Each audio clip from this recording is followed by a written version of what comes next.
Hey you, my name is Sarah Turner and I'm a freelance medical copywriter, and today I want to talk to you about my morning routine, not because I want to talk about it, but because I get asked about it a ton. Probably because I'm constantly raving about my morning routine and how important it is to me, and it's because honestly I attribute a lot of my success and my happiness to my morning routine. One of the unexpected things about becoming an entrepreneur for me was mindset work. And I didn't know, it was the thing that I needed, but I didn't know I needed. And it's turned into this really beautiful process. And because I'm a scientist and a researcher, I obviously had to go the ultra nerdy route and make sure that everything I was doing was super backed by science. I want to start by saying that I'm actually in Bali right now and we're in my apartment, so you might be hearing a little bit of the street noise because there's motorbikes absolutely everywhere. And that has been another added bonus of just entrepreneurship in general. I'm able to travel and work, and it's really been an unexpected and wonderful surprise for me. So anyway, so back to morning routines. It's something that I'm constantly raving about.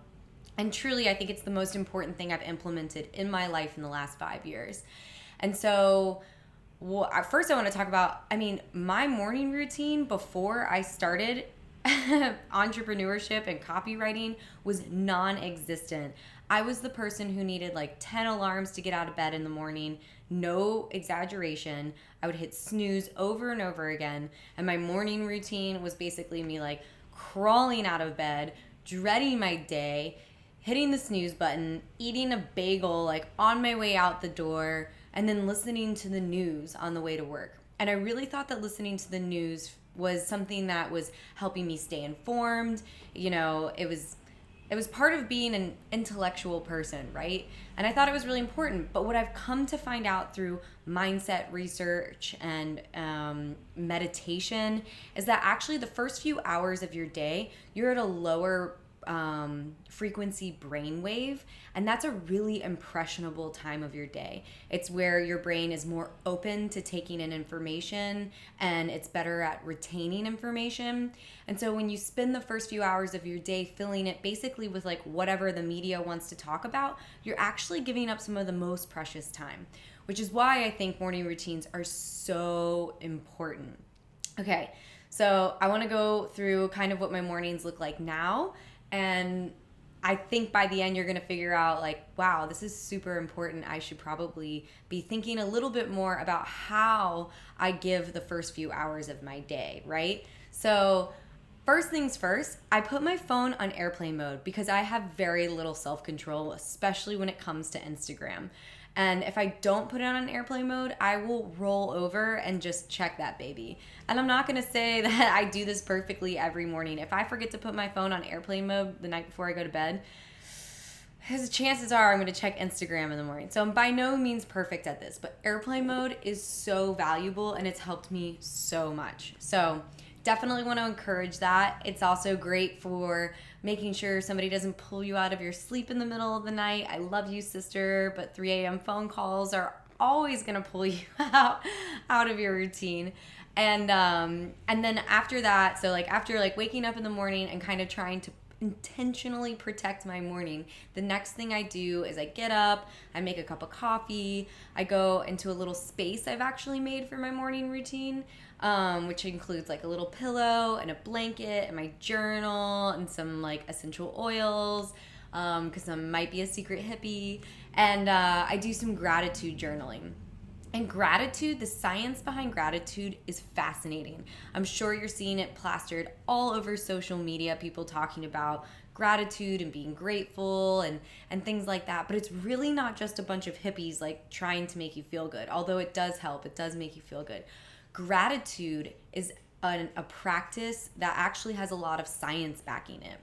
And I could go into that, but really I'm just going to touch on like the basics. So for example, you have receptors in your brain that when you're thinking and feeling the emotions of gratitude, it releases certain hormones and neurotransmitters and things like that. And when those are going off in your brain, one of the emotions that it makes it almost near impossible to feel simultaneously is anxiety. And fighting anxiety has been a lifelong process for me. So that's actually how I found out about gratitude and the science behind gratitude, because it has helped me tremendously fight my anxiety. So I gratitude journal. And what does that mean? I basically write 5 things down that I'm grateful for. And interestingly, they change like with things that are going on in your life, but they can be as simple as like my cup of coffee, my health, running water. Something that I've been really grateful for living in Bali is like fresh air, not being under fluorescent lighting, plants, my time with my sister, a phone call someone left me, or a voicemail, a text message, feeling good about the day. And there's something like the thing about gratitude journaling, and I don't do this, like it's not a perfect science, right? Or a perfect practice every day. But what I do is you sit there, and when you write the thing down, the key is to really like think about it. So I'm not just like, hey, I'm grateful for my dad today. I sit there and I'm like, I'm grateful for my dad. And I sit there and I try and imagine him and think about how wonderful he is and how kind of a person he is and what it is I'm grateful for him for. And I try and really feel the emotion of gratitude, because there's a difference between just like writing it down and actually feeling it. And when you actually feel it, you get a whole cocktail of neurotransmitters and things like that just feel really wonderful, and they definitely bring my anxiety down. They start my day feeling a little high. It's really wonderful. And then after my gratitude journaling, I sit there and I try and meditate for 15 minutes. And what I mean by that is just being quiet and silent. And I actually use Brain FM, which is a like an audio app. You have to pay a little fee, but I've really found it helps me with my meditation. I set 15 minutes. I just sit there and I try every time my brain wanders to bring it back. Because again, meditation, I'm sure you've seen it, everybody's talking about it, but it's really, really not just a bunch of hippies trying to make you feel good. Like meditation has a lot of science backing it. And I really encourage you, if it interests you at all, to dig into it, but it can actually rewire your brain for a better life. So I try and meditate. Again, not something I do perfectly every day. Some days are easier than others. And a big part of my morning routine practice has actually been to not beat myself up when I just am not having a great morning routine. I have had morning routines where I am just a hot mess and I get frustrated and I sling my gratitude journal across the room. And you know what? That's just one of those days. There's no need to beat yourself up over it, especially as a recovering perfectionist like myself. So I get that. And then after my gratitudes, and then after my meditation, my next thing that I do is I listen to my mindset morning routine. And this is the thing that I think a lot of people are asking me about. It's something that I've actually included in my writing course, because it's been something that's really helped me. So we all have this script in our brain, right? We all have a voice that is just talking and telling us things. And, as we go about our day, it's making judgments and taking in information and collecting patterns and having perceptions of things. But the thing is that voice isn't truly you. And if you aren't familiar with mindset work, this might sound a little weird, but it really is something that's important to understand, because that's a script that's running in your head. And if you don't make an effort to actually get control of it and work with it to make it be the kind of person you would actually want to hang out with, you can end up having a pretty mean jerk living upstairs who's telling you a lot of things that doesn't really help you in your day. So the next part of my morning routine is a recording that I make, and it's, again, based in a ton of science. And actually, there's a really amazing book that I recommend people read called Breaking the Habit of Being Yourself by Dr. Joe Dispenza. And this has a lot of what I'm talking about in it, like where I mentioned the frequency of brain waves, how they're a little bit lower in the morning, and that makes you more impressionable, and it's easier to introduce ideas into your life. So a lot of it comes from that, right? And also another book, while we're talking about books, is I would recommend The Slight Edge by Jeff Olson. And this is just more of a practice of getting in the habit of doing the morning routine, and why is that important to have this little baby step to your day and how it can have a tremendous impact on your life. Okay, so back to the recording. Our brains are mostly on autopilot. We've got a script running, and honestly, there can be some lies that we tell ourselves, right? Like, I'm not good enough, I'm not pretty enough, I'm not smart enough, I'm an imposter. And this next step gives you a chance to rewrite the script, okay? So, and the other thing, the reason this is important is because you have a cluster of neurons in your brain called your reticular activating system. I want to make sure I touch on this. And that is what allows you to notice patterns, right? So it's the same reason that when you're driving down the road and you just bought a car, all of a sudden you're like, holy crap, everyone has the same car as me. That is your reticular activating system. It's noticing patterns in your life. It's the part of your brain that filters out unnecessary information. So if you are constantly telling yourself, I'm not good enough, I'm an imposter, whatever, if you keep telling yourself that, your reticular activating system starts to pick out scenarios in your life that reinforce that idea. So you're going through your life and somebody says something that's kind of negative about the work that you do or something like that. Like maybe it's a coworker and you're like, yep, see, I knew it, I'm not good enough, told you. It's the same thing we do where we say things like, it's just one of those days. You know, I used to do that all the time. When I was having a bad day, I'd start to pick up on all the bad things in my life. Like that person's driving too slowly. That person lost my order. I lost $10. And I would like compile it all in a little story I would tell myself for that day. Like, and be like, look, today's a bad day. Told you so. This is the same thing, but like with your entire life. So what I do is my mindset recording is something I first write down these things and then I record it and then I listen to it. So there's two major parts to it. The first part is value aligned goals in the present tense. And what I mean by value aligned goals in the present tense is sometimes when we set goals, like New Year's resolutions, for example, they fail. And one of the reasons they fail is because they aren't based in our actual values. And we all have values that pretty much stay consistent throughout our life, but our goals will change tremendously. So an example of that would be like, for me, spending time with my family is a value. And that might mean a goal of mine is to make more money while working less time so I can spend more time with my family.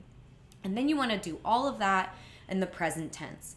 So some common values I've seen people have are things like wanting to spend more time with family, wanting to have financial security and not worry about money, wanting to leave a toxic work environment, wanting to have location independence so you can travel the world, wanting to help people through your work so it feels really fulfilling.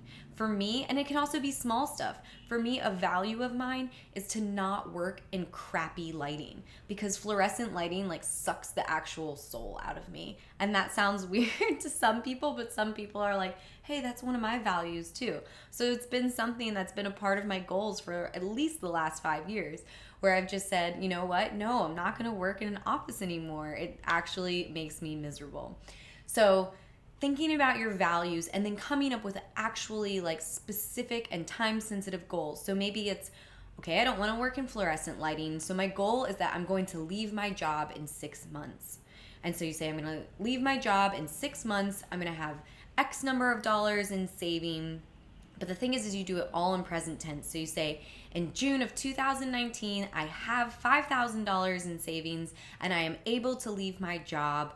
And then you also add an emotion to it, actually. So then you say, and this makes me feel proud and excited, because we are emotional beings. So when you add an emotion and you speak in the present tense, when you're actually setting your goals, your brain starts to think it's real. And when your brain thinks it's real and that it's already happened, your brain is actually very smart, but it's also really easy to hack. So when your brain thinks it's actually already happened, it starts to pick up on things in your life, just like what I was talking about before, that are in alignment with the goals you've created. So not only have you created a goal that's based in something that you really want for yourself and you think is important because it's value aligned, but you've done it in the present tense, you've attached an emotion to it, and you basically got your brain to think, wow, this has already happened. Here are the things that reinforce my beliefs. So let me give you some examples, actually, of some value-aligned goals. One of mine was, I'm able to quit my job in April and I have $5,000 in savings and this makes me feel excited. I kind of just said that one. Another one was, my sister and I are going on a trip to Thailand and this makes me feel proud. That actually recently happened for me. Another one is, I have 5 clients and able to move to the Caribbean with my boyfriend in 3 months and this makes me feel free. This was a value-aligned goal of one of my students. Another one might be, I have 0 debt and this makes me feel financially secure and free. And then another one of my students actually was, I take off every Thursday through Sunday to take my children on adventures during their summer break. And this makes me feel like a badass boss lady. And I'm super proud of myself. So those are some examples of goals. Like that last one, for example, was based in having more time with family, but what did it look like? It was super specific. It was in the present tense, and it also had emotions attached to it. So it was a really, really effective goal. So you write these down and you save them, because then there's the second part. The second part are affirmations that directly combat fear. And this is super important because we all have underlying fears. And it could be imposter syndrome, rejection, embarrassment. For me, a big one was money mindset. I used to think that only could you like make a lot of money if you were taking it from people like in a harmful way. And so a lot of my goals have been around dealing with that. Imposter syndrome is a huge one for me. So I have affirmations that I write that directly combat my fears. So in order to do this process, you're going to have to actually sit with yourself and think about, like, what are my true fears? What are the meanest things I say to myself? You know, because we all have that repeat script. All right, so some of my affirmations that I've used throughout my life, and actually some of these I still use today. So one of them is, I remember that my struggles aren't unique. The answers are out there. I am open-minded and ready to find them. Remember, these are also in present tense too. And that one is really important for me because I tend to think that I've thought of everything and I can't figure it out. But really, whenever that happens, I've only thought of the things that I've thought of in that moment in time, right? So I have to constantly remind myself, no, the answers are out there. I can figure out everything, and I can do it. I just have to be more open-minded. The next one is, I know opportunities are endless and I work hard to prepare myself for the next opportunity that comes my way. That's an important one for me because whenever I lose an opportunity, it's easy to think I really missed out on something amazing and special and it'll never come back to me. But actually, whenever I've lost out on an opportunity, I've come to see, like, maybe 5-10 years later, sometimes it takes a while, but I've always come to see when I look back on my life that those things had to happen for that reason. So I love to remind myself of this, like, universal truth for me. Another one, I'm an amazing copywriter and I know how to write copy that grabs attention and pulls results. I feel confident in my copywriting skills and they are powerful. Again, I'm a copywriter. I've had a ton of success, but I still go through doubt. I still struggle. I still have days where I'm like, what am I doing? And so this is something that is consistently in my morning routine. And the next one is, I am free of the fear of rejection. Rejection is a necessary thing to achieve success. I act without fear of rejection and I feel confident, strong-minded, and energized every day. And keep in mind, these are affirmations to, like, lift you up. Do I believe that every day? Absolutely not. Rejection still hurts my heart just as much as the next person. But I constantly am trying to remind myself that everyone, and especially the most successful people, have gone through rejections themselves, right? And in fact, I've heard, I forget who it is that has said this, but it's like, if you want to have massive amounts of success, you better double your rate of failure.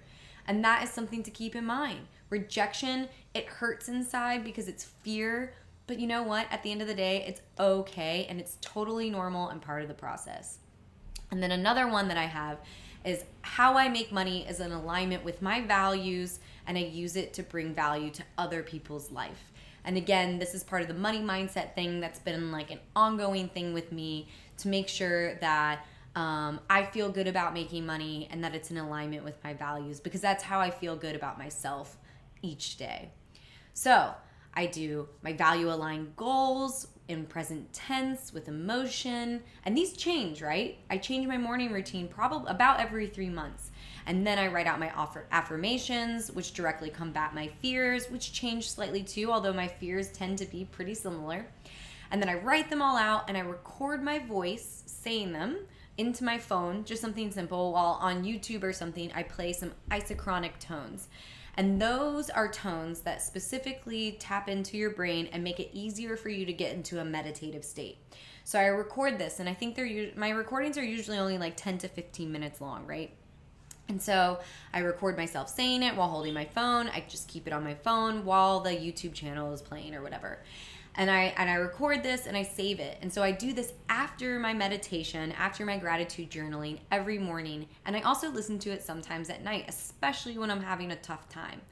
And I also sometimes even listen to it like in an Uber ride and wherever, whenever I have like a spare time.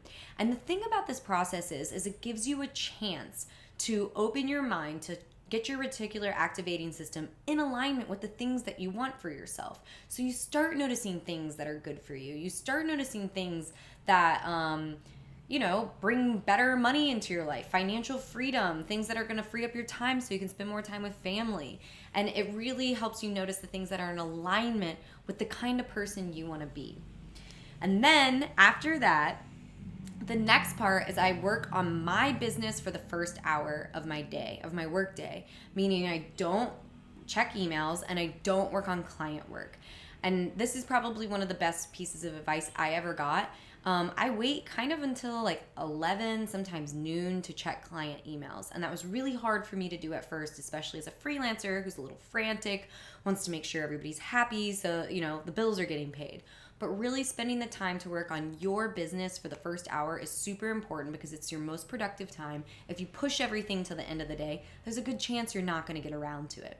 So I work on my business for the first hour. And what does that look like? Cold emailing, updating my website, reaching out to prospective clients, helping people on Facebook and Facebook groups and talking to prospective clients. Whatever it is, or taking a course. I take a lot of online courses, watch webinars, read through email sequences that I thought looked really interesting and would be something I'd want to study copy, read a book. Whatever it is, first hour of the day, of the workday, should be devoted to improving your business, because investing in you and your mindset and your skills is going to be the best use of your time. Your clients are going to reap the benefits, you're going to reap the benefits, and it's going to spill out into the rest of your life. And that is what I have found through mindset work and morning routines, and it's why I love it so, so much. So if you like this video, go ahead, give it the thumbs up, and feel free to leave questions or comments. Let me know in the comments what you want to hear or see more videos on, because I would really love to make those for you. And also feel free to subscribe to that channel. And if you want to know more about quitting your job with copywriting, go ahead and check out my website, which is in the description as well as in the first comment. And I hope you enjoyed. Have a great day.